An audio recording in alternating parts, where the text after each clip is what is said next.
उधर बिहार में सोना खरीदने को लेकर एक नया सिस्टम एक नया नियम सियासी बवाल की वजह बन गया। अब हिजाब, नकाब, फुल हेलमेट, मफलर या फिर मास्क पहनकर कोई भी ग्राहक ना तो ज्वेलरी शॉप में एंट्री ले पाएगा और ना ही सोने की खरीदारी कर पाएगा। रिपोर्ट देखिए।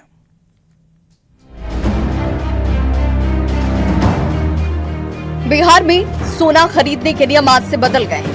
अब हिजाब, नकाब, फुल हेलमेट, मफलर या मास्क पहनकर कोई भी ग्राहक ज्वेलरी दुकान में न तो एंट्री ले सकेगा और न ही सोने की खरीदारी ही कर पाएगा। ये फैसला all India jewellers and gold federation के निर्देश पर लागू किया गया है। फेडरेशन का कहना है कि ज्वेलरी दुकानों में बढ़ती लूट और आपराधिक घटनाओं को देखते हुए कदम उठाए गए। बिहार ऐसा करने वाला देश का पहला राज्य बन गया है जहाँ चेहरा ढककर सोना खरीदने पर रोक लगाई गई है।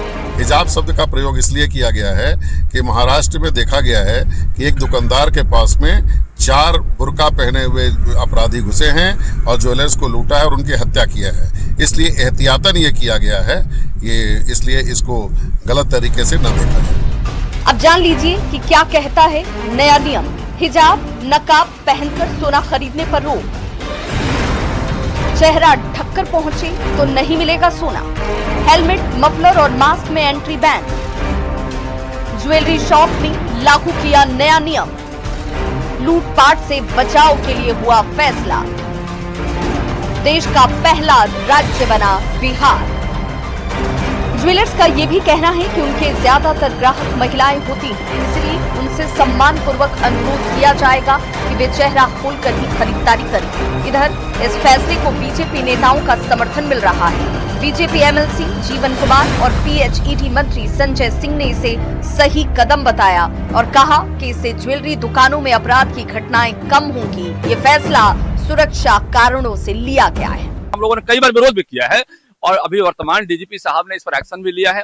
शांति समिति का गठन भी करने का प्रयास किया, सारे एसपी को निर्देश भी देने का प्रयास किया कि देखिए व्यवसायियों को तंग नहीं कीजिए, लेकिन अभी भी कहीं कहीं व्यवसायियों को तंग करने का प्रयास किया जाता है। तो ऐसे माहौल में इस तरह की घटना से हम लोग को बचने के लिए ऐसा काम किया है। इससे आपको देखने को मिलेगा कि बिहार में अब जो सोना लूट घटना है निश्चित रूप से ये बंद हो जाएंगे, क्योंकि नकाब और ये सब जैसे ही बंद होते हैं तो लोगों का चेहरा आएगा तो सीसीटीवी में पूरा क्लियर पता चल जाएगा। हालांकि इस फैसले पर सियासत भी तेज हो गई है। जेडीयू ने जहां इस निर्णय की कड़ी निंदा की, वहीं आरजेडी ने इसे संविधान और संवैधानिक मूल्यों के खिलाफ बताया। अगर सिक्योरिटी रीजन की वजह से आप हिजाब के बारे में इस तरह की बात कर रहे हैं तो आपका इंटेंशन साफ पता चलता है कि आप देश की एक कम्युनिटी को टारगेट करना चाहते हैं।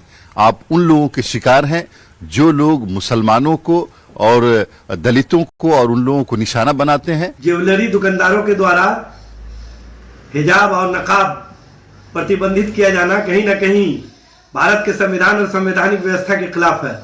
भारत के संविधान में सभी धर्म के लोगों को धार्मिक आजादी मिली हुई है कि वो अपने धार्मिक परंपरा के अनुसार वेशभूषा और पोशाक धारण कर सकते हैं। अब सवाल सिर्फ सोना खरीदने का नहीं, सवाल अधिकार और सुरक्षा के टकराव का है। जहां ज्वेलर्स इसे सुरक्षा की ढाल बता रहे हैं, वहीं सियासत इसे पहचान से जोड़कर देख रही है। देखना होगा ये फैसला अपराध रोकेगा या विवाद को और गहरा करेगा। न्यूज़ 18 के लिए पटना से धर्मेंद्र, आनंद, अमृतराज और अमित कुमार की रिपोर्ट।